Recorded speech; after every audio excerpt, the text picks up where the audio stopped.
Bien, le sujet était le nucléaire. Le nucléaire comme, alors le terme américain est plaisant, enabler, c'est-à-dire ce qui rend possible, donc ce qui rend possible l'introduction massive d'une tranche de renouvelables jusqu'à un certain niveau. Alors qu'est-ce que ça veut dire? Eh bien d'abord, manifestement en Europe, le nucléaire, comme le charbon en Allemagne, et les renouvelables vont devoir cohabiter.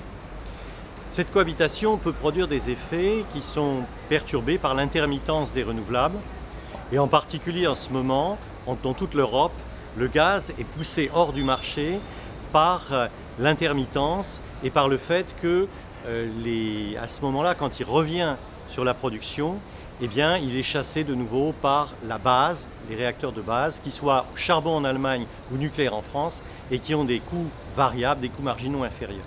Alors maintenant, l'étape suivante, si on va aux extrêmes, pourrait être de chasser les parcs de base, que ce soit le nucléaire et moins probablement le charbon allemand. Donc il faut trouver un arrangement gagnant-gagnant qui introduit forcément un tiers acteur, et ce tiers acteur pourrait être le stockage. En effet, aujourd'hui, tout le monde parle du grid wizard, c'est le terme anglais, donc le magicien du réseau, qui va sauver le réseau des effets de l'intermittence. Et il se pourrait bien que le grid wizard soit le couplage intelligent d'un stockage avec la base flexible. Que la base soit flexible, tous les exposés de la journée l'ont montré, ça n'est pas son problème, elle peut très bien reprendre non seulement le load following, c'est-à-dire le suivi de la charge, mais également jusqu'à un niveau assez élevé, les fluctuations de l'intermittence. Alors, pour l'aider dans ce travail, pour pousser l'énergie intermittente produite à un moment de consommation où elle est utile, et pour remplir les creux et écréter les pics, eh bien le stockage paraît parfaitement approprié. On peut l'optimiser à condition qu'on le vise comme à la fois modulaire, distribué et multipurpose, polyvalent, de telle sorte qu'il puisse trouver par le partage de ses utilisations entre différents acteurs un bon facteur de capacité, un bon capacity factor qui lui permette d'être à peu près économique.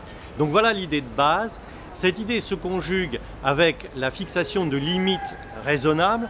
Nous ne connaissons pas encore assez les intermittents, nous avons besoin de travailler sur les intermittents et de suivre l'exemple de nos voisins, en particulier de l'Allemagne qui a un peu d'avance sur nous dans l'introduction des intermittents, pour voir quel serait un niveau raisonnablement limite, au-delà duquel il faudrait à ce moment-là passer à une régulation de type store or dump, c'est-à-dire cette fois-ci on ne peut plus récupérer l'énergie que vous avez produite à contre-temps, donc le mieux c'est probablement de la jeter, évidemment en repoussant cette limite le plus loin possible.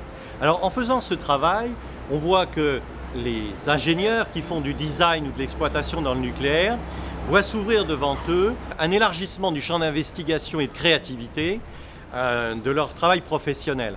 Donc à ce moment-là, il faut bien prendre une vision globale, une vision holistique, c'est-à-dire qu'il faut penser design, une pensée qui nous a un peu quittés avec la stabilisation sur les produits que nous utilisons à ce jour.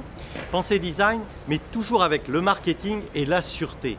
Donc ça fait un renouveau à la fois dans le champ d'investigation, puisqu'on a maintenant le nucléaire, les renouvelables et maintenant le stockage et le réseau que nous ne traiterons pas entièrement parce qu'il y a vraiment des gens qui sont totalement experts dans ce domaine.